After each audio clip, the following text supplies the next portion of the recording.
Yeah. Welcome back, everybody. SPNHL Talk here with Cuban, the kiss of death himself, and his main man in crime. Gets no respect. Reaper. What's up? What's up, buddy? What's going on, buddy? Week Not 4 in the much. books, huh? Oh yeah. Yeah, bud. It was a crazy week in my opinion. A lot of stuff going on. Within the standings, with teams, with moves. All Stars announced the other day. All Star game this tomorrow, 7 o'clock. Yep. Let's see, lots to go over. Let's do that. Let's go over this All Star roster, buddy. Let's see what we got here in the All Star game. Who are the representatives, the backups, who earned the right to say they were this season's All Star representative here in season 22. Yeah, bring it up the screen for everybody. Screen share. It's our first day, folks. There we go. All right. Day, 7 p.m. and our starting representatives. Now, mind you, captains still need to be picked. Plus takes any volunteers, then puts it up to a vote, and those two gentlemen will then pick of the active players that are going to be able to play. But the so forth starters for forwards, Burst Night Out from Boston, Street Smurf from Carolina, Miguel Zetterberg, currently now with the New York Rangers. We'll touch on that shortly. Matt Keno from Toronto, Turtle 91 from Nashville, Pistol Pete 7788, good old Pistol Pete, my boy, from Nashville, representing on the forwards. For defense, Steel City, Uber Own, 5-star, and Niner. Goalies of visual skills from Colorado, Jaddy from Calgary. The starters right there reap all deserving, all putting up amazing stats this year. Yeah, what do you got? No, I like it, man. Everybody's doing great this year. Some people are having great season, other people are having not so great. So it's good to see a change up too, for sure, in the All-Star game. Yeah, definitely. When it's been, not I want to say monopolized, but I mean we're a small league, so you see a lot of familiar faces year in and year out in the All-Star, and this year there's a lot of fresh faces, new guys that are making reappearance for a second or third time, but for the most part, fresh faces, and I'm glad to see it. Mm-hmm. Moving on down to the backups, in case any of these guys can't make it. First one's up. My cohort, my partner, Reaper, standing up there. Good job, bud, as always. Thank you. Mesmerize, an old standard Lomax himself. Oh my goodness, D Smitty. D Smitty is up in the backups. You do that, D Smitty. You sexy stud, you. True legend from my squad, Surgeon. How the hell did Surge? Boy, you sneaking up. Did you know Surge was a backup? No, that's actually, I just noticed that now. Oh my goodness, Surge. Representing Carolina. Yeah, I mean, Street Smurf I expected, but Surge, I thought Tricks be up there before Surge. Yeah. Is he up this early? He's usually in bed by like 9:30. Then we got on defense, Plastic from Boston, Doug CBJ at Boston. Again, we'll review that later. Cocaine from Boston. Again, we'll review that later. And my better half, my buddy there, Iachoku from Calgary, representing. And then backup goalies, Sports Geek from Nashville, definitely deserved. Guy's been lights out in net for them guys. And then Al Bundy. Wow, Al Bundy. Bundy in net? Ooh, must be nice, Bundy. Good job, bud. Al Bundy from Boston as the other alternate goaltender. Again, we got transactions to go over. Boston seems loaded with defensemen all of a sudden, but there's been some transactions this past week, and we'll definitely review those and go over the craziness, especially with the trade deadline happening tomorrow at midnight. me and Reaper both being insiders, we can say from experience alone, not currently what's being said or going on, but experience alone from the past. Usually tomorrow becomes a little crazy, not so much tonight. No. So there's really nothing, honestly, to report, like rumor mill type stuff that I would love to do, but No. transaction wise on the trade blocks type stuff, and it's really it's definitely going to be something we'll talk about on next week's show. Not as prolific in this show, but I mean, again, all stars here with Boston, with about 2 or 3 guys that are well represented, and then of course Doug and Kane from other teams putting up great stats with them, now part of Boston. Super excited looking at these rosters. It's going to make for a pretty interesting game. I'll tell you what, man, that's a lot of talent going to be on the ice tomorrow at 7 p.m. Hopefully someone switches it. I'd love to watch. Right. Talking of transactions, let's get right to that. And we'll start off with some work here. I don't remember the last time we talked about transactions, Reef. Do you? The last one we talked about was Pliskin to Dallas and the Red Wings. I'm pretty sure it was the last one we talked about transaction-wise. Pliskin. Oh, there it is. Yep. The 19th. Yeah. Okay, so that's right. You're very correct, because the following day, Colorado changed Captain Cheese to Chicago for Mikhail. And then Pittsburgh releases Hot Wheels, Freeze, and signs Ush and Vibes Digital. Then we had Dallas releasing Jay Carlos and signs Beaster. Philly then trades Gamer and Cap to you for cash. You then release Smiles. Wow, this is a while ago. We were super behind. I'm sorry, everybody. I just want to get through this. Rangers then trade Hawks to Dallas for Bellick. I think that was a pretty even trade. I know Bellick's weight's pretty good. Hawks pretty good. Really good trade there. Really good trade for you too, picking up Cap and Gamer for cash. Yeah. Philly then releases Rich Stolman and Gang Shooter. Then they sign Giroux. Vancouver releases Jaradox and Murphy. And then Toronto trades defense straight to Philly for Irish Pitbull. Dallas then signs Kraka. Going to Toronto's definitely been paying huge dividends for them. We'll review that in a little bit when we do some standings and week 4 breakdown. Then the following day after that, Nashville jumps on Jay Carlos. Philly then signs Hot Wheels. Chicago then trades Killer Rampage to Pittsburgh for You Want to Be Me, which, I mean, that set Pittsburgh up currently, in my opinion, reuniting Killer Rampage and Killer for Life, which everyone knows they're brothers. And then Carolina signs Murphy. And then Boston releases MB Skills, and Sergeant Vandos picks up Odin and Spencer. Vancouver then claims Gang Shooter and releases Bruins. And then we have on Christmas morning accepted, Merry Christmas, Red, TX Red, you've been released from Chicago. The following day, New York Rangers signs Frank Jones, and a few days later signs TX Red.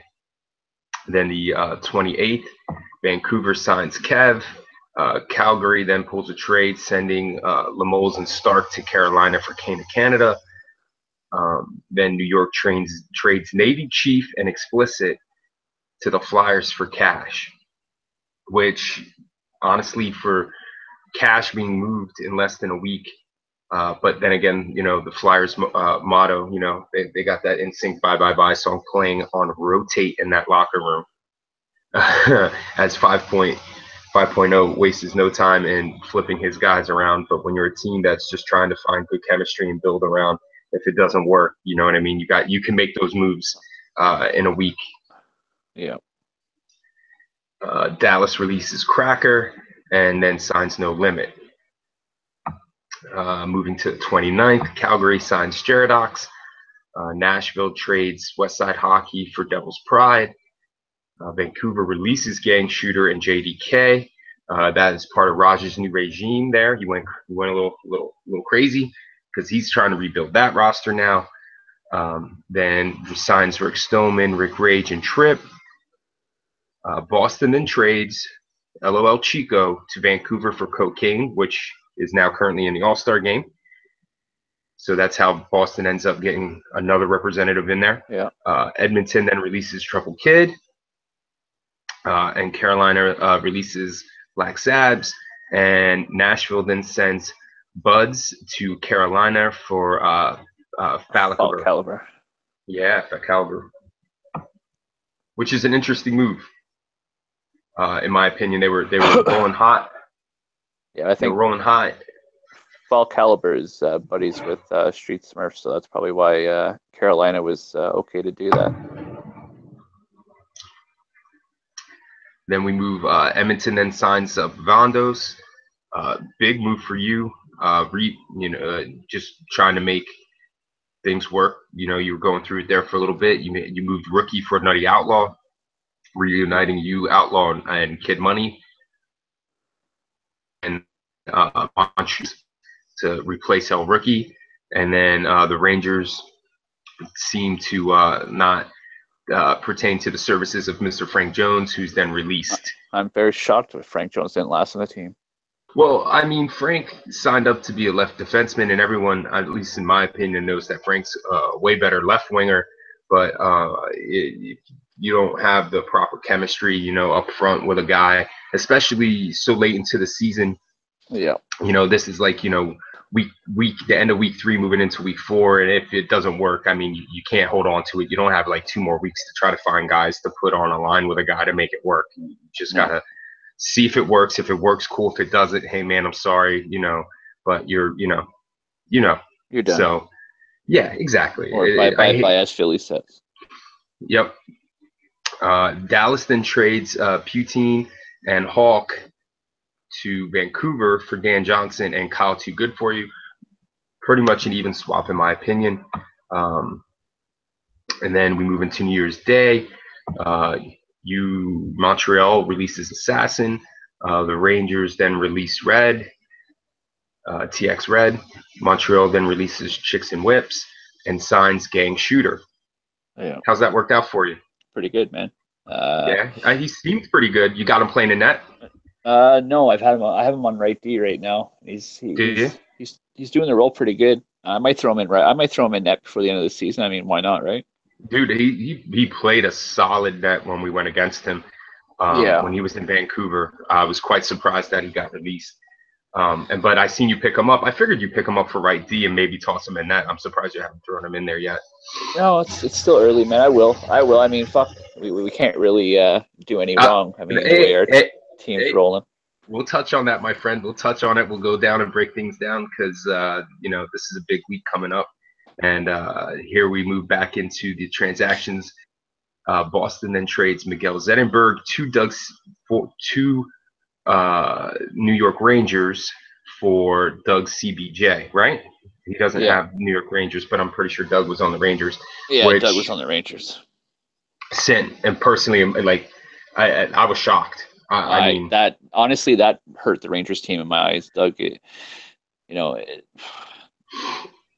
keep Doug happy, you just got to pass him the puck every once in a while. And from what I've heard, he wasn't too happy because there wasn't a lot of that going on with the defense. So it sucks at the end of the day. That is giving up a really good defenseman. But it is what it is, right?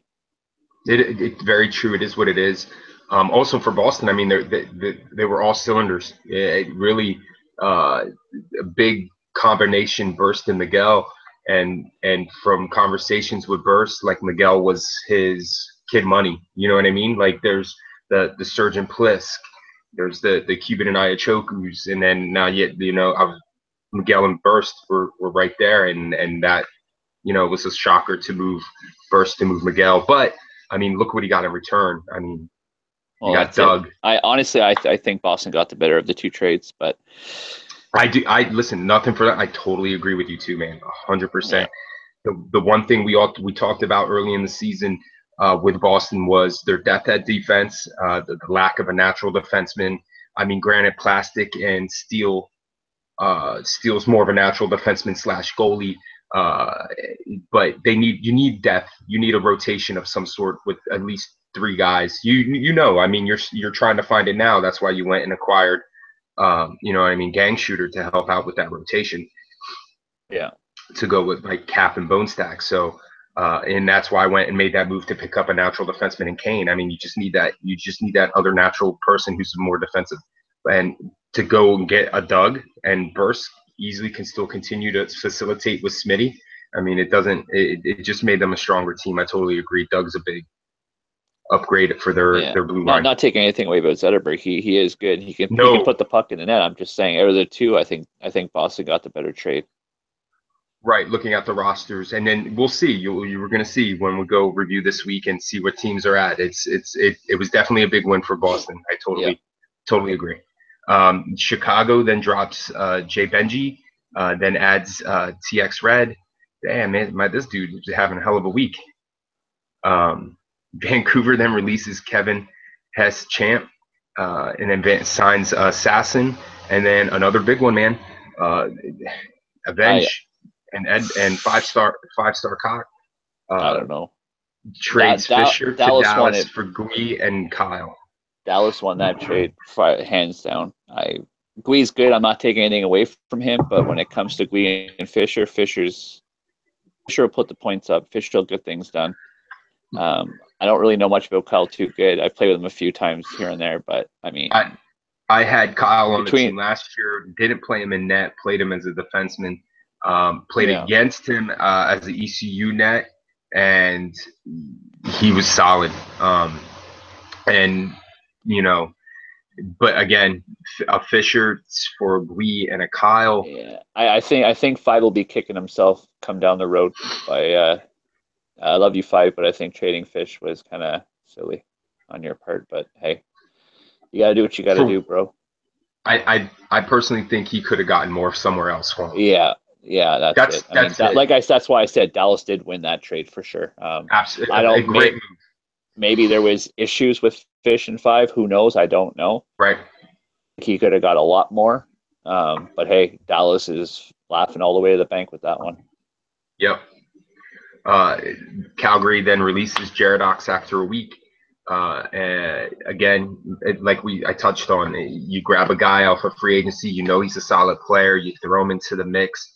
The chemistry, he's a great player, scored goals, played defensively, have nothing bad to say, but there's just that that little nuances of knowing where guys are, that if you would have had the guy earlier in the season, got him week 1 or week 2, put him in the line, had a few weeks to facilitate it and nurture it, he would have stayed on the roster. But I just going into the playoffs, trying to just solidify the roster and make the moves near the end here to just get that 8-man, 9-man rotation going into the playoffs.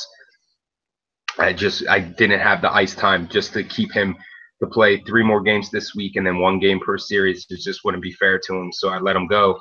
But again, Jaradox, great player, definitely on my board for next season. Toronto, he's good, man. He really is. It just didn't work out. I didn't have enough time to build around it. Toronto then trades Dangle for Days and Dangler to the Rangers for Jay Burrow. I don't know what T's doing, man. I think he's just got the itch or something. I don't know. I know he's been a little bit of a rough streak from what I've been told. But that's the hard part, because I'm trying to be careful of what I say, because I don't want people getting upset. But Mr. T had a very strong team, and you know what? You're going to go through high and you're going to go through low, and I think he's going through low, so he thinks he's got to fix it, and I think he's kind of messing it up a little bit. In the last 2 weeks, just going through the transaction sheet, I mean, the Rangers have been involved in a lot of A lot. trades. Yeah. And it's one thing to add and drop. It's another thing to be trading guys around so much, Well, that's especially it. this late. And that's what I'm trying to say. I mean, you're going to have rough weeks. Trust me, it happens. But don't Yep, just stick with what your guy. If your guys were winning you games that early on in the season, they're having a rough patch. They're going to come back. They're going to come back. But I mean, it's up to Mr. T what he wants to do at the end of the day. It's his team. If he feels that he needs to trade him, by all means, trade him. right. But when you're in a position like me where you're just trying, it's either the chem's not there or the bounces are just not happening your way. You know, it's just a bad season altogether. So I'm just trying to ride or die and see what happens. Exactly. And then today, Oilers Yeah. trade Stud to the Rangers Yeah. for cash. I mean, Yeah. we just touched on the Fisher for Gui. He realized that it's a hole now, and he went and changed it out and picked up cash for Stud. Well, I mean, I know One Shot and Cash are boys, so that's probably why Five Star went and grabbed Cash. just you gotta find that chemistry. Stud and Yeah. Fish had that chemistry. You moved Fish, kept Stud. Stud didn't play out as well, so now you got to move Stud, picked up cash. I mean, Like Cock found I it. don't know much about Studward. I mean, obviously I know who he is and shit like that, but playing style wise, I don't know. Cash, I had him at the beginning of the season. He's a great player, but he's got to be on the same wavelength as the rest of the team, or it's just going to fail. And that was the biggest problem with us is we started off strong, and then he's like I said, he's a great player. I'm not taking anything away from him, but he tries to do a little too much at times, and that's what ends up costing us. He's a good guy though, but it's just that's why I had to move him because the chem just started falling apart. So and then goalie man in Toronto. Again, we're going to review the week and see where everyone's at. Let's go of Gonzo Armstrong to free agency to wrap up week 4, heading into the trade deadline tomorrow. I don't know what's going to happen. I don't see, in my opinion, at this point after the Studward trade for cash, anything earth-shattering happening. You never know, man. I've been getting poked quite a bit by a bunch of teams asking about certain players. So who knows? No, I've been one of those players poking. So we'll see. Things might just shock the crap out of everybody, but we'll see. We will see. So there's literally the last 3 weeks of transactions wrapped up to this current time and pace where we're waiting for the trade deadline, and we will review any crazy transactions. For players that don't know, also Sunday at midnight ends the free agent acquisition part of the season, and the free agents that are out there will just mainly be ECUs from here on out. That doesn't mean that it's over per se. Yeah, you won't end up being on a playoff roster, but during the playoffs, teams will need guys. I know I needed one evening in a playoff game. I was blessed enough to find a goalie who was excellent and won me a playoff game just as an ECU. So you may not be on the playoff team, but you could definitely help one out. So stay active in the chat, guys. Make sure to just, check your messages on PS Messenger or Skype or even in the chat box here. Just let people know that you're available and you're around, and you'll get a chance to play. Granted, you may not get signed, but you put yourself back in a position where GM will know your name and remember that and remember you were there for him, and all of a sudden draft day you'll get your name called. Yeah, that's it. All right, bud. How do you want to proceed? Do you want to go review the scores for the week, or do you want to look at standings first? How do you want to go? You know what? Whatever you want. Whatever you want. Whatever I want. Okay, let's go over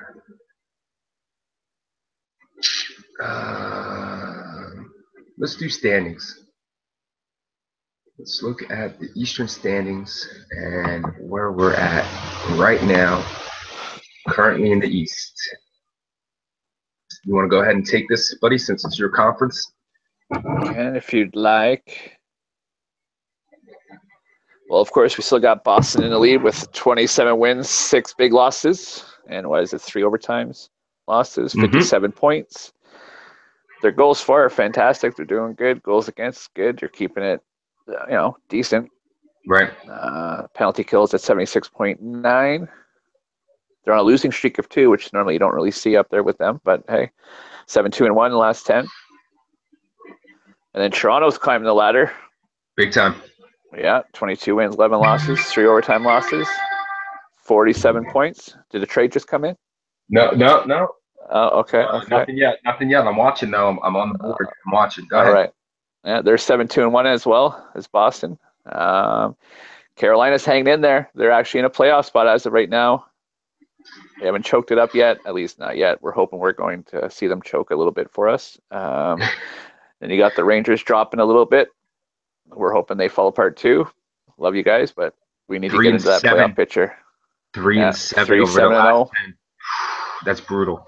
Pittsburgh seems to be finding what he needed with a 6-3-1 on the week, which doesn't help me out.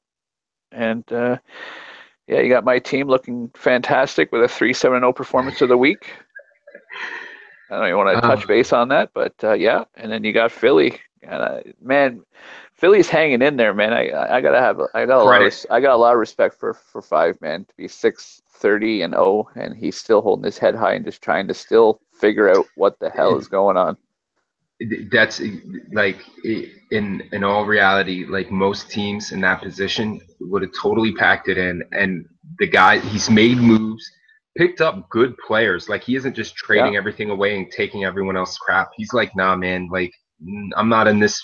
Granted, I'm having a bad one, but I'm not here to give you guys all these great players and leave me standing at the altar. Like, I'm still building for next season. And he's got a great team. Like, that's no easy win. Like, that record is garbage. Those 30 losses were tough losses. We could look through their schedule. They have a bunch of like 1 or 2 goal losses that it could have easily gone the other way for them. And they all of a sudden now they got 14 wins like you guys, or 17 wins like New York or Carolina. And now that we're talking about, well, they got 2 of those wins under their belt against us by 1-goal games. There you go. No easy ones, man. No, not easy. But yeah, no, I mean, the East looks great. It hasn't really changed a whole lot. It's still pretty much the same. The only thing that's changed is Carolina, New York, and Pittsburgh. Pittsburgh seems to be getting his chem going. Yep. And Carolina seems to be getting their feet wet, and they're going. And the Rangers are kind of at a standstill from what it looks like. They haven't really putting up the numbers. They're in the same hole as we are from last week, 3-7-0. So I guess we'll see what Mr. T has up his sleeve before Sunday at midnight. But I'm hoping that he doesn't do a whole lot, because we need to catch those big points. So just I noticed he's been under the influence, hitting the bottle a little heavy these last few days. Maybe he sobers up and doesn't make any more moves, because he seems to be a little more loosey goosey when he's under the influence. So T, right? Listen, well, not bud. With me, man. I've tried. He doesn't trade nothing to me. Me neither, buddy. Trust me. I went knocking on the door and asking and prying, and he's like, all I got is this bag of go fuck yourself, Cuban. So I was like, oh, thanks, T. Love you too, Here's bud. a fuck you and a goodbye. Have a nice day. And he was polite about it too. So I can't even. Exactly. Man, he's the best. I love you, T. Looking into the last week of the season, of course, we got 2 flex games coming up on Friday. Big Carolina, New York, Pittsburgh, Montreal, all still in the hunt. Okay. Yeah. For Montreal, we'll start from the bottom. For you guys to go, you literally have to go 9-0 next week, win all your games, and represent. Like, that is the truth. Yes. Yeah. Yeah. Well, we need 7 points to tie the Rangers. That's if the Rangers don't win any. Right. Which is possible. They just lost 3 in a row, and you will have games against them. This is the great thing about the flex schedule and what's going on here is, like, you control your destiny, man. Like, you're going to play Pittsburgh, you're going to play the Rangers, you're going to play Carolina. Like, those games, you win those games, you're putting yourself in a position for Friday to be against Pittsburgh, New York, and Carolina. That's 6 points, and if you're within 6 points come Friday, you can make the playoffs. I mean, that's where you're at. Just got to have all heads on deck, man. That's the biggest thing. Availability. Well, and like I said to my team, I know technically, mathematically, we're still not out. We still have that chance. But I said to my team, trade deadline's tomorrow. hit me up, let me know if you guys want to ride or die, or if you guys want to go to a playoff team. I don't have an issue if Right. if they want to go to a playoff team. I get that. They want to make sure they're going to get to the playoffs. That's cool. I have a few that said, hey man, if you get an offer, I'm okay with it. But I've had other guys in the team that are like, no man, I don't want to be traded. I want to ride this out. Right. So, like I said, if anybody's interested in anybody on my team, there are certain players that are willing to move, but other players aren't. Just hit me up and we'll see what happens. There you go. Right from the GM's mouth over in Montreal. Pittsburgh needed. I did the game of the night write-up between you guys. It wasn't real statistically based, but it was very factually based. Both you teams are fighting for a playoff spot. The East is ripe for the picking. One of you guys would ended up winning that game. In my opinion, whoever won was going to get the momentum. Fortunately, Reap, I was rooting for you, brother, but Steelers and his guys got that win and then carried that momentum out for the rest of the evening and got 2 more big wins to bring them to 6-3-1 for the week. And now they're in position. You know what I mean? They're 5 points out, which is easily done after a 0-3 night for New York. I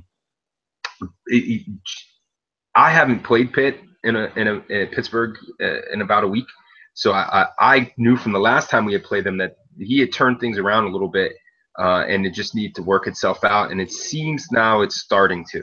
Yeah, well, we played them. We played them on Friday. They went up quick on us because we didn't expect that, and they came out with, I think it was 3 goals on us, and we ended up coming back to tie it up, which was great. But then I get that so-called famous ghost call where you're standing there not doing nothing, and all of a sudden you get a penalty for interference, which even Pitch was like, how the hell did that happen? I'm like, I don't know.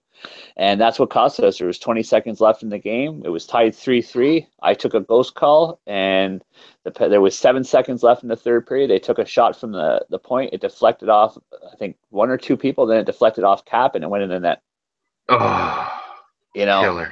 Yeah, it sucked. Even a point would have been nice, but that's been my season, man. That's we've had the lead, and then for whatever reason, I don't know if we just take our foot off the gas, or if we just say, oh, we got these guys, no pressure, and then it ends up we shoot ourselves in the foot. That's what it comes down to. It's not that my guys aren't trying, and I tell them that because I'm very competitive, just like a lot of GMs. I don't like to lose. I mean, I know it's a game. We all know it's a game. It's all for fun. And sometimes we'll get caught up in the heat of the moment because we just don't want to lose, Yeah. But it happens, and it sucks. It happens. It is what it is. It's just, that's been our season this season. It just seems like there's always something that'll happen where we just lose either the lead or we lose by like a few seconds. Right. It is what it is, man. Absolutely. It's been, that was me last season, man. So I feel your pain. I definitely feel it. But Pittsburgh, I mean, New York now, he made all those moves late. Now it's lightning in a bottle. You got to get these guys all together. He drafted and had a team with all this chemistry that had played together for about 2 seasons. And now he moved a bunch of those guys, added in new guys. Hopefully this kind of gels in the next, hopefully over the weekend they play a lot of games. Yeah, well, we played them 2 on Friday, and it wasn't the same team we played before. Right. I mean, it's probably just because like they're trying to get used to the new players that they picked up and whatever else. But the biggest shocker to me, man, is that he didn't have Rookie in net. Rookie was playing, I think it was either center or right wing. Really? Yeah, he had Kamikaze in net, which I was very shocked at. I'm not saying Kamikaze is not any good. Yeah, I'm not saying that. It's just, between the two, I thought Rookie would have been, starting nets against us, but no, he had Kamikaze in, and he had El Rookie up on wing. Then we have Carolina holding on to the 3 spot, only by 2 points, 7 points up on Pittsburgh, and then of course 9 points up on you. So it's a 4-team race for 2 spots with nine games left to play. 1 week left. Can happen. Anything can happen. Even the smallest trade, man, you could boost your team up. Next, you're winning 9 in a row. You know what I mean? Yep. And we're due for that. Crazy. Come on, we're due for that. You haven't had a big win streak this year. Usually every year you have a good streak. We start off at the beginning 6 or 7. Yeah, we started 5-1, and then we just went downhill after that. It's been a slope. So Carolina 4-5-1, pretty even keel. I don't know if it's just them trying to mix their lines up a little bit and just trying to see what's going to work for them. or just just availability. Some guys not showing up, Well, that's it. and putting them in a position where guys are playing out of position right now just to get games played. But come playoff time, everyone's availability opens up, and now all of a sudden you got 9 guys all ready to play every single night. So yeah, and we'll see. That's been also an issue for a lot of teams this season, man. Availability, and a lot of teams have suffered for it because of it. Absolutely. One team that's not suffering is Toronto, winning their 4 in a row. Definitely on fire, in my opinion. We literally pummeled them. Listen to this, man. We literally had like 3-1 time of possession against them last night. Outshot them 3-1. Totally. You can ask every single one of their players. I got messaged by them after the game saying how my team was so talented and so great, and they beat us 5-3. Okay, dude, I've been there. But you know what it was? It's like you give up a breakaway, the puck bounces off a guy, and all of a sudden it bounces right to their dude, and it goes in the net. And to the defining factor, and I don't care what anyone says, the only reason they ended up beating us is Bipolar stood on his head that entire game. Toronto may have won the game. Bipolar beat us. Like, that guy was on fire in that. Polar's a good goalie. Dude, I didn't even want to message Polar back for like 15 minutes. I was so angry at him, but I love him to death, and he's an amazing goalie. And he beat us. Toronto won the game, but Polar beat us, man. Hats off to him. I had choke him. He literally talked for 5 minutes after the game, and legitimately first words out of his mouth was, "Where the fuck was Polar last year for us like that?" And I told him the same thing. I said, "I don't know, man. I think it's just when he plays us, he gets this little chip on his shoulder, and it's like, F you, Cuban." I find that, man. And you know what? I love it. I hope he does it to me every single time, because if he plays like that against me, hopefully I get an opportunity to get him back, and he can play like that every single night for me, because amazing job, Polar, man. Hats off to you, dude. Hats off to goalie man and his squad. I mean, they scored when they had the opportunities. A lot of teams get a breakaway like that, or get those bounces and miss the net, and they didn't. And they put it in the net. They put it in on Jaddy, who was in position a lot of the times, and just, it is what it is. The puck's going to go in regardless. It's EA. Well, that's it. And you got to give hats off Philly too, man, for that super poke on Boston for that winner. Oh my God, super poke. I gotta learn that. The super poke. I need that super poke code. And then Boston staying up top. At this point for Boston, with the trades they just made, I think Burst is just trying to just get his squad in a good position going into the playoffs, getting some depth in positions that he needed depth, and just getting guys an opportunity to get some more game time going in, so we can get some playoff eligibility. You know what I mean? So it's pretty much Eastern Conference. I think it'll probably be I gotta. Okay, you're right. I'm just gonna leave it at that. You're right. Yeah. Good. Let's move on. Let's move on to the Western Conference.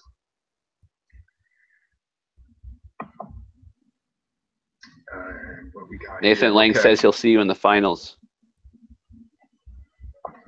Mr. Dallas, Irish Pitbull. Sorry. Polar said he'll see you in the finals. He sent me the same message. I actually I told him that the way things were, we should have ended up 3-0, and he said, "Nah, buddy, you're gonna be 2-1." Polar Bud, man, great game, dude.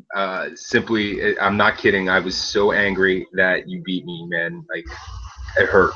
It literally hurt. But moving over here to the West, Vancouver, Raj just trying to put it together. 9-23-4, 22 points out of the playoffs.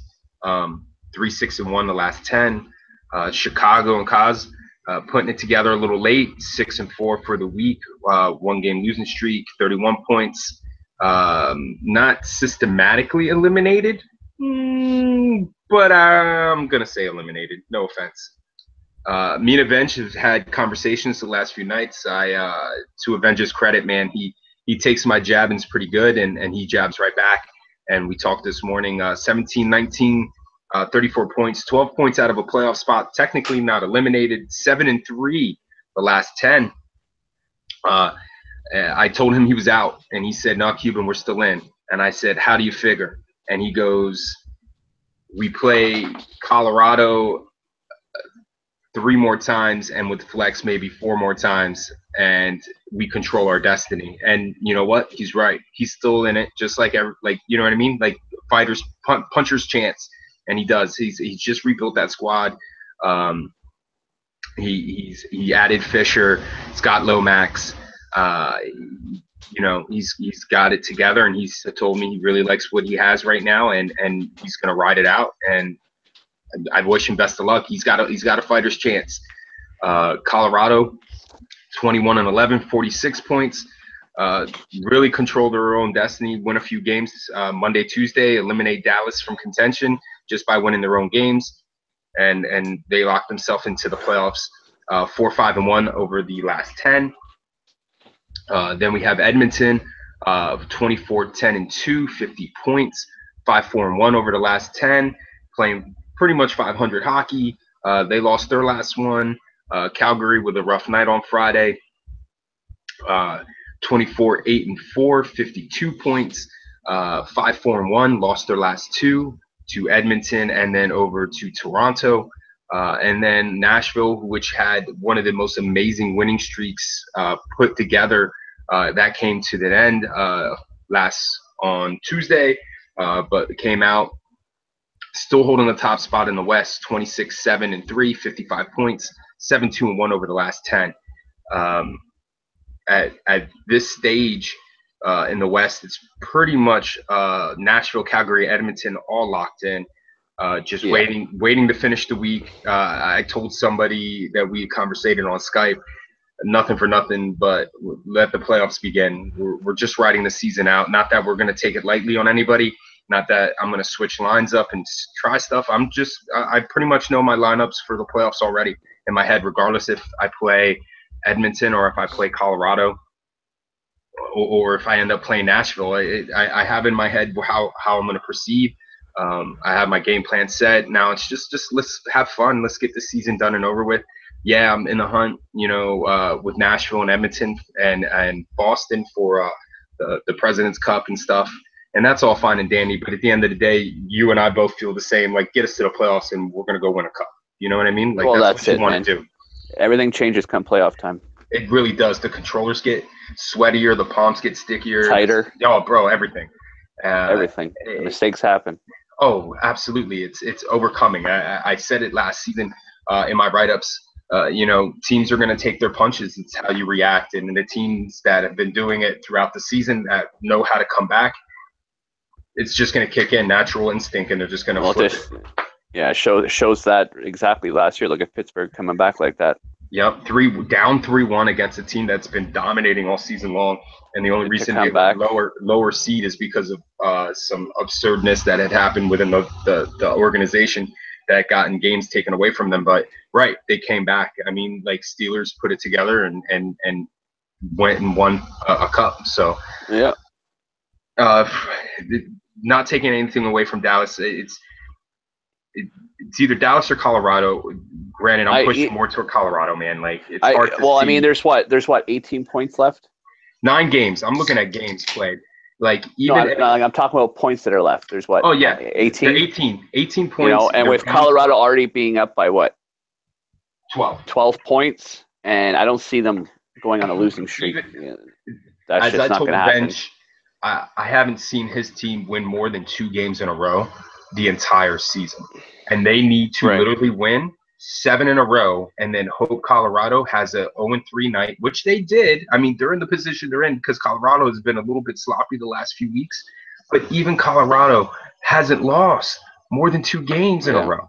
So you're asking for a team to lose. Exactly. You're asking for an Eggman run team with Ivan and Ethan, Chief Trout, Smash and Mike, and the top goalie in the league to go on a losing streak of 6 or 7 games with the last week to come. Yeah. Even 4 games. Let's put it aside. Yeah, let's put it aside. Let's say a 4-game. You're asking for a 4-game losing streak, and you need a 4-game winning streak to just make this competitive going into the last night. I don't see it happening. No. I really don't. I love Dallas's roster. I love it to death, but it's too little, too late.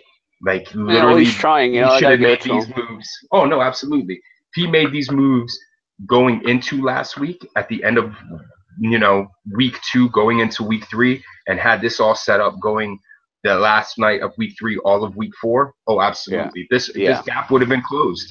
for But sure. 12 points, 18 to play, 9 games. It's definitely going to end up playing them at least 3, 4 more times. I just don't see it. Like they would literally have to beat them every single time they played, and then have help from other teams to get them into there. And Yeah, it's just way statistically, I'm a statistical person. I just don't see it. I just don't see it in the stats, man. Colorado hasn't lost more than 2. Dallas hasn't won more than 2. Not going to happen. So, in my opinion, now it's just seeding. It's just like they're yeah. 4 It's points just out of third place. Colorado, they're 3 games, literally 2 games out of third, 3 games out of second. And if Nashville somehow stumbles around and gets in a little losing streak, I mean, they're right now. All of a sudden, they're in the hunt for a top seed. that's it. So you're telling me they're going to lose enough games to let Dallas back in it? No, that's it. I don't see it happening, man. Again, not taking anything away from Avenge and what he's done with that roster. Nope. I just, I told him in a conversation we had this morning that he's happy with where his team's at, and I'm happy for him. And he just needs to remember what he did with this roster now and redo it again next season and go for it. You know what I'm saying? Yeah, that's it. It's pretty much the West is locked, in my opinion. These are your 4 playoff teams: Nashville, Calgary, Edmonton, Colorado. Who plays who? We'll find out come Friday, and we'll talk about it Saturday in our Week 5 review and our playoff review talk show for that evening.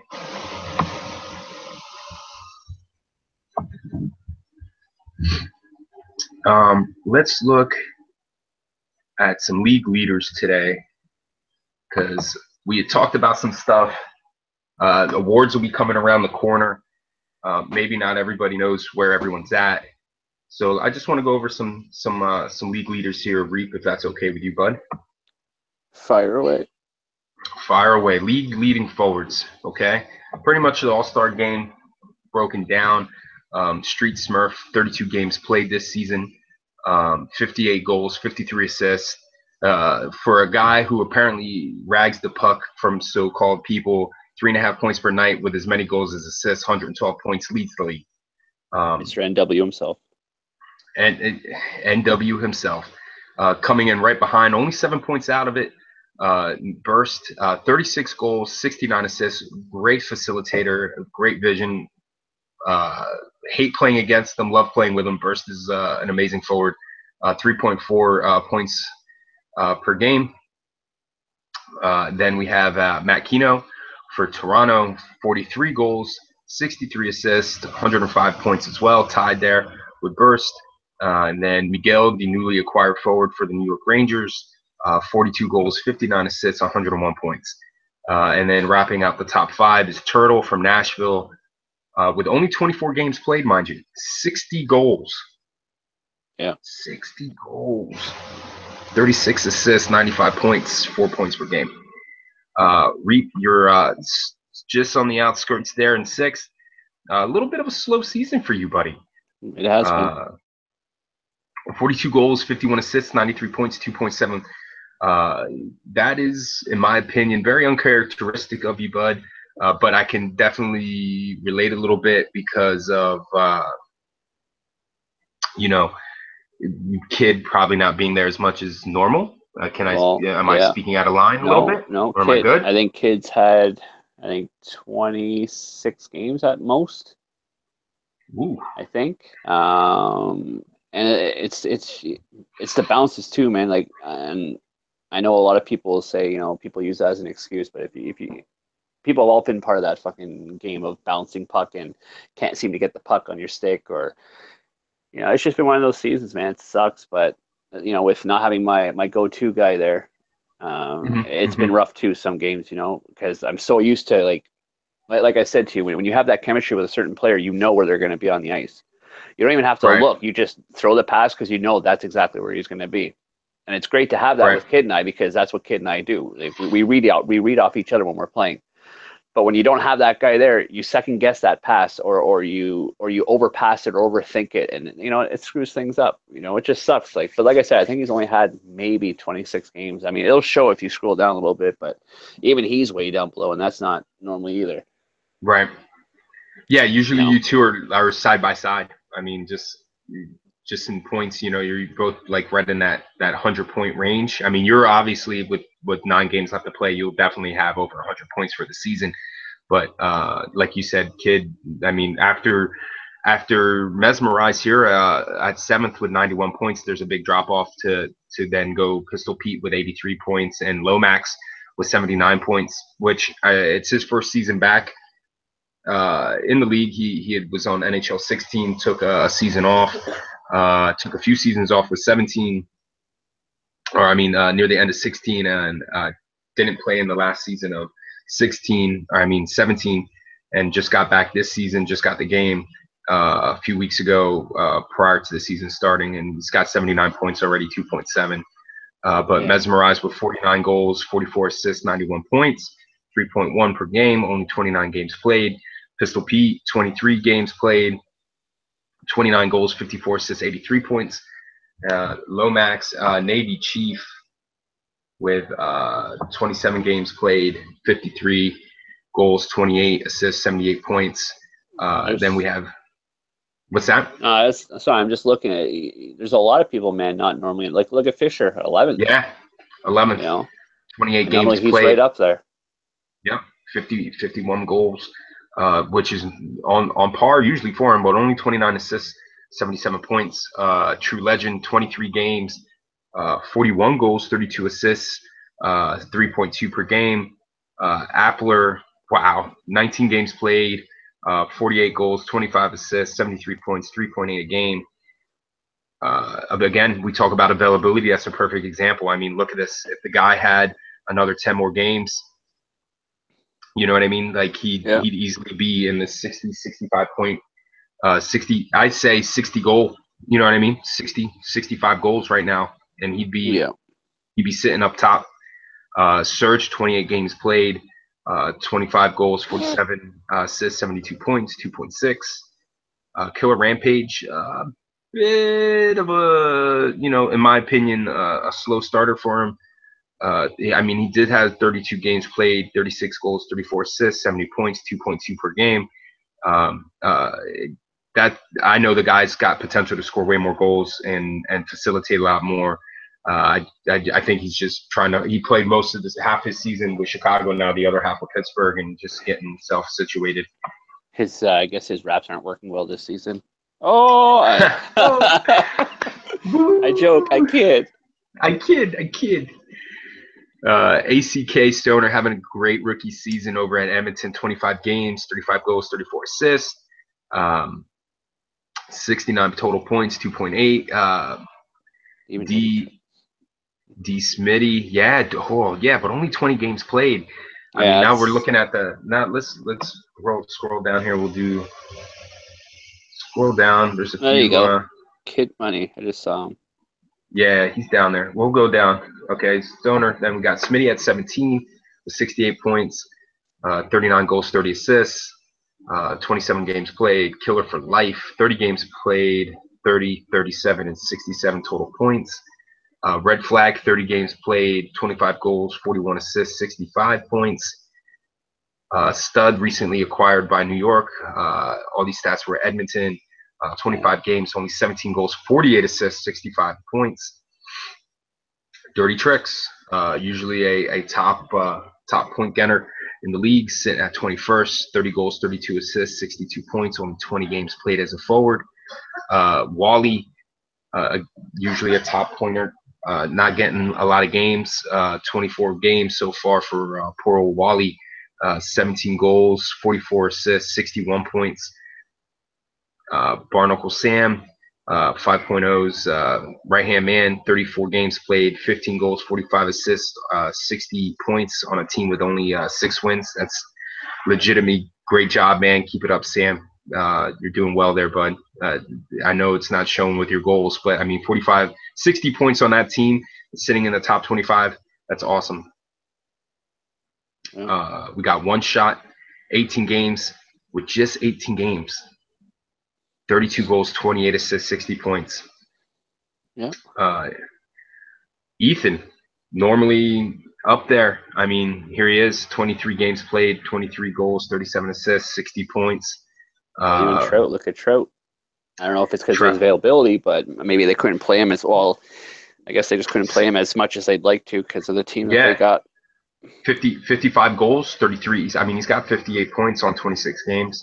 And then there's Kid Money, 26 games, 26 goals, 31 assists, 57 points. And that's half of what he normally does. You know what I mean? Yeah.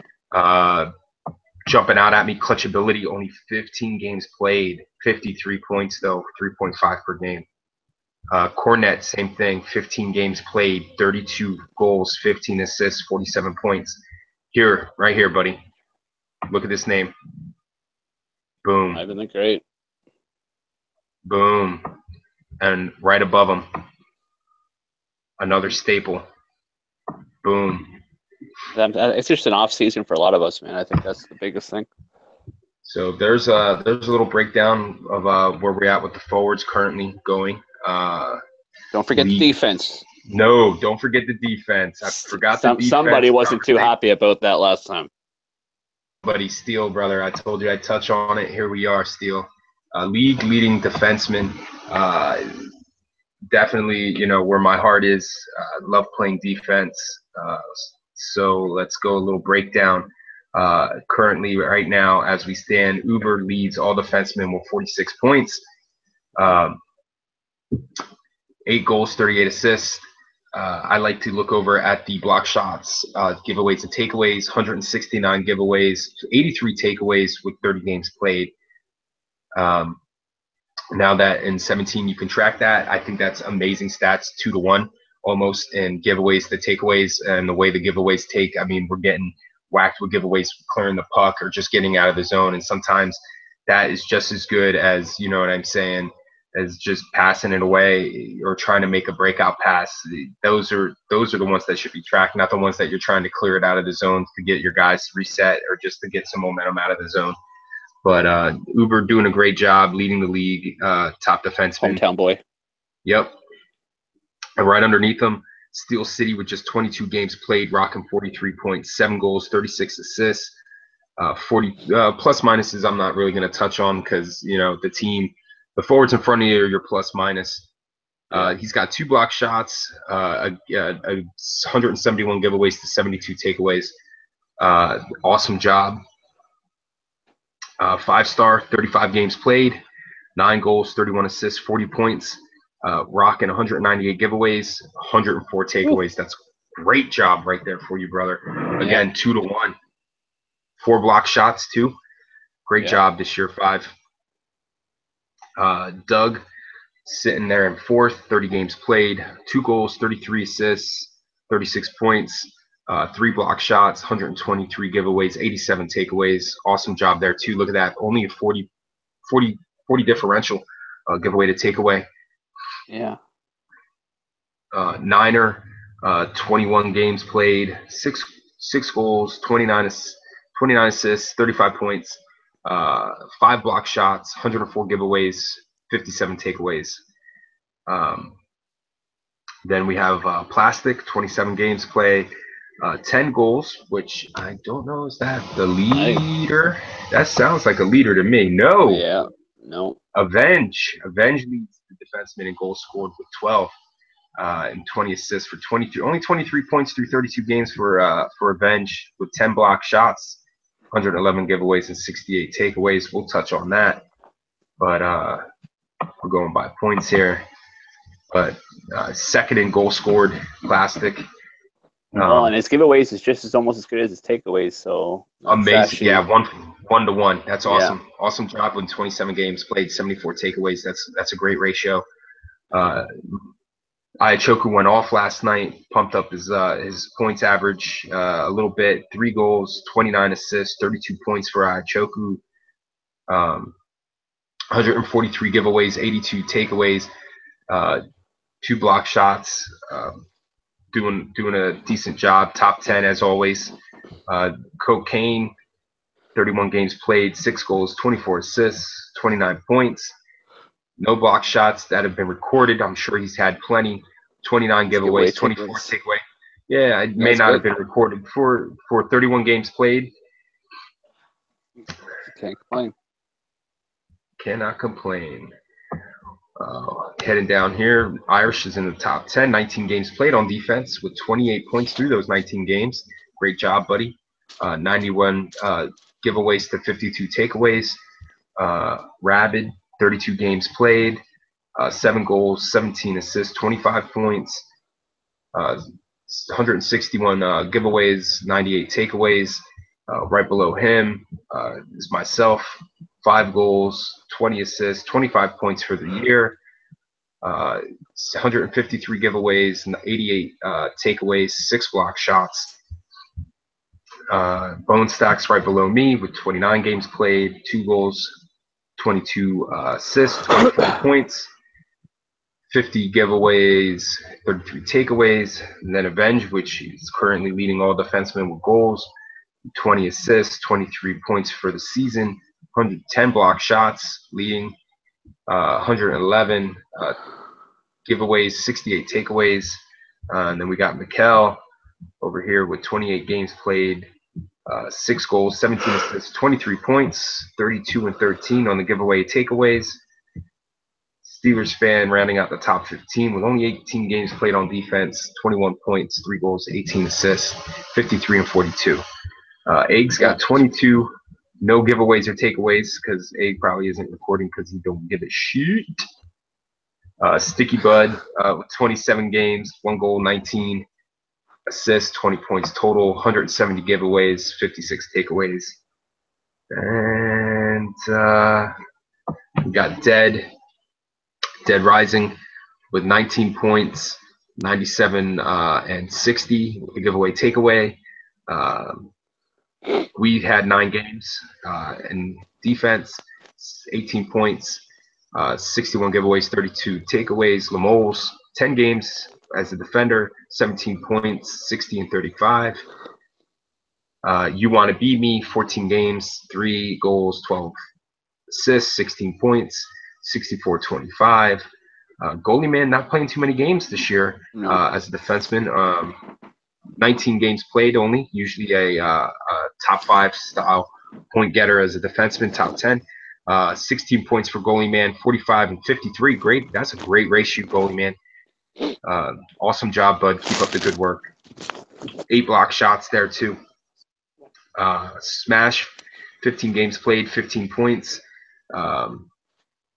Then we have Cuswell, Murphy, Wade, and Cap Canada wrapping out. And the 30th player, Dan Johnson, 17 played, 12 points, 1 goal, 11 assists. So outside of goalie man, I mean, really the defensemen, a little bit of a average year for them. I know the last few seasons there's been some crazy point getters with defensemen, but this year seems to have not been the year of the defensemen as normal. Still some deadly defensemen out there that can put up some points and cause some havoc. But for the most part, I believe this is like the standard scoring. I mean, get a D guy with about 30, 35 points for the season, and that's a great season, you know? Yeah. In my opinion, as a D guy, when I play, I'm not out there trying to get points. I'm just trying to win games, block shots, and not be a turnover machine for my team. I'm trying to get my goalie a shutout every single night and get the puck out of the net. But these are some talented D-men in this league, and in the top 10 is definitely a dangerous crew to be reckoned with. And their points this season, I believe, is, you know, top notch. Not as high as it normally is, but I mean, really doesn't have to be when these guys are all pretty much all stars. And look at the teams that they're all playing on, or all teams that are making the playoffs: Edmonton, Boston, Nashville, Calgary, Toronto. So great job by you guys. Keep it up. And least but not last, the poor fellas that get shot at in net, our league leading goalies. Going by save percentage, at least I think it's got to be at least by now, what, 3 per night, so 4 weeks, so 12, at least 12 to 15 games played. Visual skills leading, 81.95 save percentage, 2.67 goals allowed, 4 shutouts, 14 and 12 win-loss record. Next, Sports Geek, 15 and 5, 80.71%, 3.29 goals against with 1 shutout. Right under him, Al Bundy, 24 and 4 with an 80.54, 2.29 goals against. Right under him, Jaddy, 21 and 9, 80% save percentage, 2.61 with 1 shutout. Then Bipolar, 79.58, 3.22 goals against, 20 and 12 record with 2 shutouts.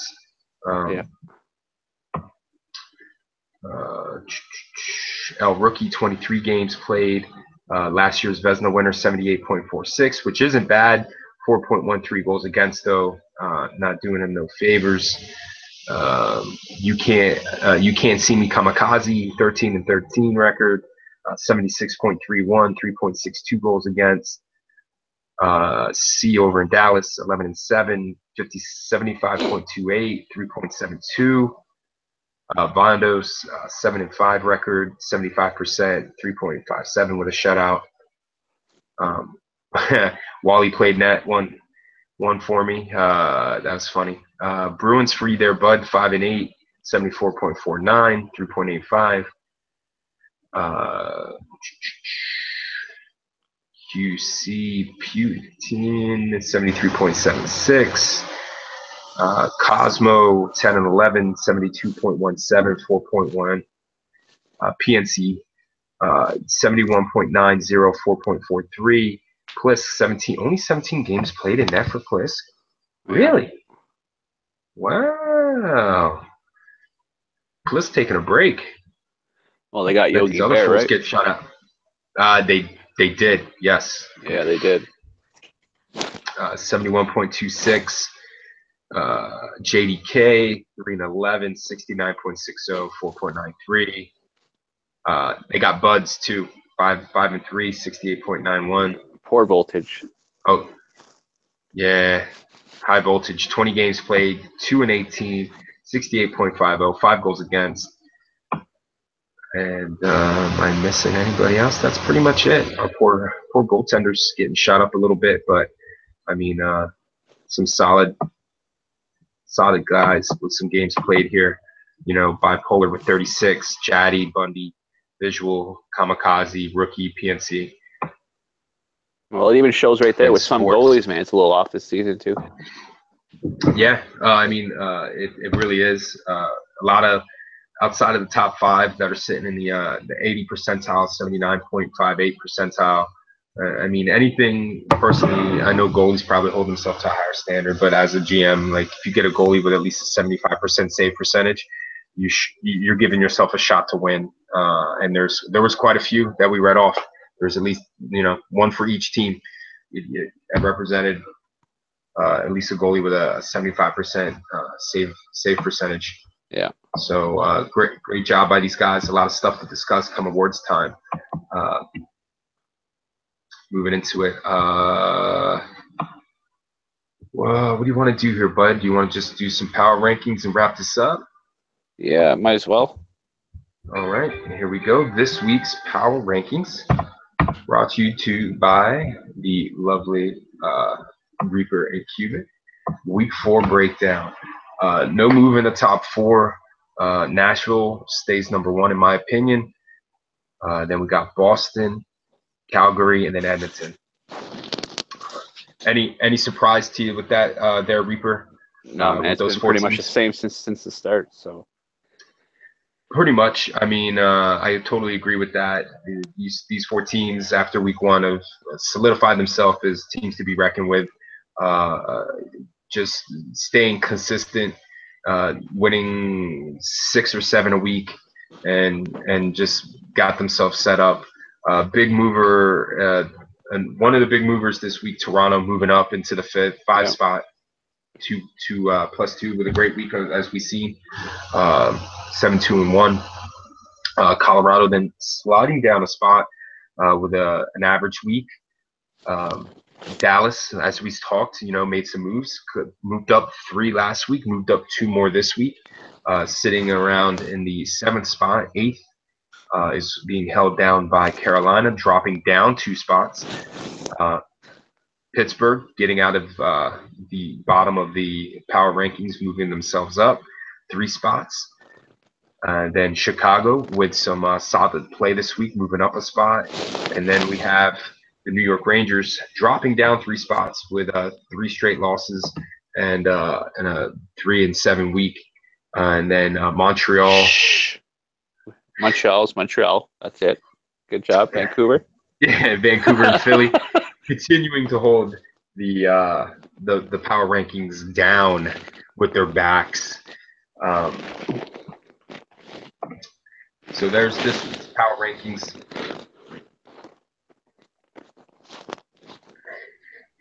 Anything you want to add on to the rankings, Reap? No, man, it's all shows there, and you explained it well. And like you said, a couple moves here and there. Same as usual for up top spots. Toronto jumping ahead, good. Pittsburgh's coming back. I mean, who knows? It's going to be an interesting week. It is. It's going to be a very interesting week. I was just going to say that. This is it. You know what I mean?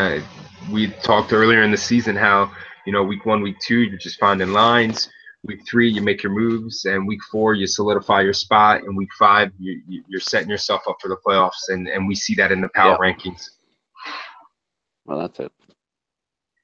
So next week's show is going to probably be around the same time. On Saturday, we'll review playoff matchups. We'll review any crazy transactions, go over the All-Star game.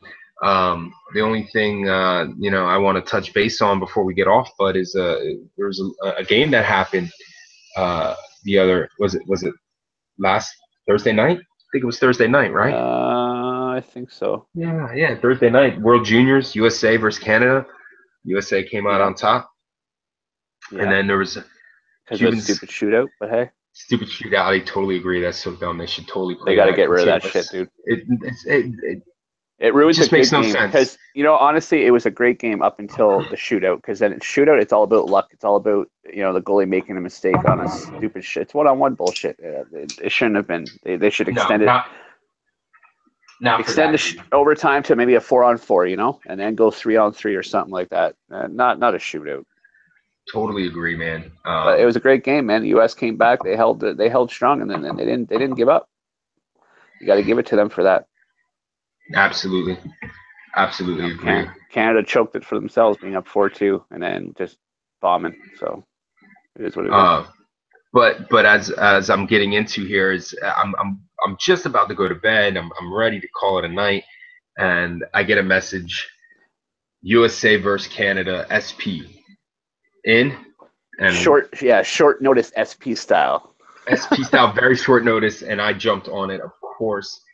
Granted, the call tag is Cuban, but I am American, so I did play for my fellow statesmen here in the good old USA, and came out with 5-star and New Jersey in net, 5-star on D, had Dead Ant, and I think we had Hills and Nutty, yes. And then you had Polar in net. Me. I had Polar, I had Kid, I had Cap, I had who was your other defenseman? Raj played right Raj. D. Yep. And then who was your Raj other and Cap played D. Dead, it was Dead, or not Dead, you had Dead. Dead. It was me, Kid, and Gamer God. Yes, and Gamer. So yeah, we're playing through. Hell of a game. You scored early off of Cuban's butt deflection. Yep. And thank you for that goal. No, it was my pleasure. EA then continuously kept putting Cuban in the net because EA is like a Cuban on Team USA. Doesn't make any sense. Get him off the ice. And they did that 2 or 3 times. Racist ass EA. But third period came along, and we tied it up and kind of started turning the tide a little bit. And 5-star, being the all-star that he is, found the back of the net for the game winner. And in overtime, Yeah, and we walked away with a 2-1 victory, and flags went flying everywhere. Chats which were was blown up very lucky. with popping bottles, and I'm pretty sure you haven't said much in the GM chat since, buddy, and that's okay. I wouldn't Man, either. you know, the only thing I'll say to that is if it wasn't for Jersey, your guys would have been done. We've said that. We told Jersey that the entire Jersey made saves that he shouldn't even been making. We had so many open nets that Gamer couldn't finish or bury the puck. It would have been done. But Jersey stood on his head, dude. Amazing. Because honestly, we controlled that all game, and Jersey just annihilated us. I got 2 goals on him, thank God. But other than or 1 goal on him, or where the hell it was. Yeah. But he stood on his head, man. He was amazing, dude. Hands down. Yeah. Like, there's a reason he was the rookie of the year last year. But not taking any away against Polar. Polar stood on his head too, and he made some great saves. Just at the end of the day, Jersey came through with some of those key clutch saves, man.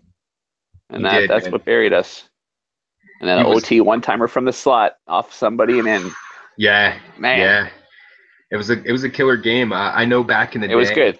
They used to Plisk used to have that. You used to have like an all-star game, and then used to do like a USA versus Canada style game, and maybe we could talk to him about setting something like that up, and then maybe who wants to back play. Up club challenge Plisk. Yeah, it's definitely something to talk about. I mean, I'm not opposed to it.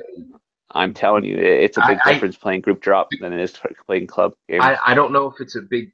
You know what I don't like, man? I legitimately feel that I've been away every goddamn game, every single night. Every single night we go on there. I don't even think we've been home. I've been seeing my white jersey every goddamn game. It is the same with us. It is frustrating, man.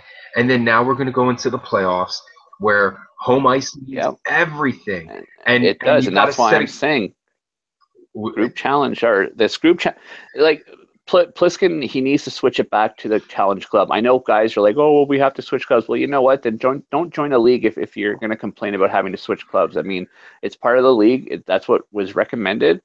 It is what it is. If you don't like it, well, then don't join a league where you're going to have to play a challenge club style league versus. You know what I mean? Here's the other thing too, man, and it's something that's the last few weeks has been getting on my nerves a little bit, and I know it's frustrating a lot of other it has to be frustrating to a lot of other GMs. Is you're taking a night off, or I'm taking a night off, and someone else is in charge, and you message this guy's in charge. Now this guy's got to find out who's in charge with the other team, has to make sure that this other guy who's not the GM has the right code, and if you forget to give the code or you give the wrong code. Now it's a cluster where if it was club challenge, everyone's in the club challenge dressing room waiting for the other team to load up and send the challenge to whoever. You know, and I don't know if I find there's a big difference, man. Like the handling the puck, being able to hold on to the puck, set plays up. I find EA put all their money into doing club challenge. That's what they focused on. They just threw in the group club challenge, the group bullshit because there was too many complaints. It's not like they put any time into it. They didn't put any time into it. They just said, okay, let's just throw it in for them. Here you go. And look how bad some of these games are. They're absolutely horrible. I am not super poke checked. Yeah, I'm not opposed to going. At least the big issue we had with the club challenges was I didn't really hear much about guys having to switch clubs or whatever, but it's so much as of guys not being able to join the game. Like you were spending 10 minutes because the server wasn't letting you connect with your you know what, and I understand that, but in another breath, other people can't connect with the same codes. You're in a room for like 10 minutes trying to connect, and they're like, "Are you searching? Yeah, I'm searching. Are you searching? Yeah, I'm searching." See, and that's where I think that's BS. I think that guys are saying they're searching and they're not searching, because whenever I said searching and the other guy says searching, we've connected within like 60 seconds, no more than 90 seconds. It's when I'm searching and I'm like, hey, you ready? Yeah. Are you searching? And you don't hear anything back. And then they're like, okay, searching. And then you're like, it's been like 3 minutes. What the hell's going on? Then you time out. Then you hit search, but they already hit search. And now they time out. It's back and forth. You have to coordinate it so much more before even getting into the lobby, where if it was club challenge, I mean, you're ready when you send the challenge. It's like, duh. Yeah. Well, that's it. And then in club challenge, I haven't noticed any goalie glitching, man. There hasn't been any issues. I've never seen it. I don't know if maybe other people have, but I have not seen a goalie go to center ice doing the jig all over the place. Well, that's one of the biggest issues that I've seen with group. And also the other thing with group is the ghost calls, man. I know a lot of people get them. They just get ghost calls, and or skating over the puck and you can't even touch the puck. We had those issues too, where we couldn't even touch the puck for whatever reason. We just kept skating over it. Do we play each other this week, bud? I don't think so. I'm gonna check it now. Let me check. Over here, check. And also, too, another good thing too about challenges, when a goalie gets dropped, it cuts off everybody. There's no, well, I didn't, there's no, right. Well, oh wait, I lagged out at this time, so that goal shouldn't count. No, as soon as a goalie lags out, that's it. It stops the game right away. I like that feature because I think Nashville and Vancouver had that issue with somebody lagging out or something. I like that. We play Tuesday at 10:30, bud. So all right, there you go. You wanna do a club challenge that game? I'm more than happy. Down. Let's do it. I'm down. Yeah, let's do for it. Sure. Let's do it and then report back what we've experienced in that club challenge. Yeah. And actually I'll actually have a home game for once. There you go. Because I am the home team. That's been our issue too, man. A lot of nights we're supposed to be home, we've been away, nonstop, and that's. I'm the same way. And if I'm home, I do think that there is some type of momentum when you're a home team. Oh, absolutely. There is. And for all the home teams that we should have played as a home team, where we didn't because we just said screw it, let's just play it because it's a pain in the ass to try and keep restarting the room. That could have helped us. Who knows? That could have helped us in against certain games when it was a 3-3 game or 4-3 game. You know what I mean? I honestly think we should have a vote. Pliskin should put a vote up, and all the players in SP who are registered or who are vets should all vote on it, and then just go back that way. Well, I think absolutely it's something that we need to bring up, and I know besides you and me, I know Burst has expressed in the chat vote 5-star as well, and I think there was. I want to say Avenge. I think Avenge said. Avenge said that too. I'm not too sure, but there's been a few that all, even guys that are on the team are like, yeah, we need to bring back the challenge club. This is ridiculous. I totally agree. So let's start blowing the chat up with that.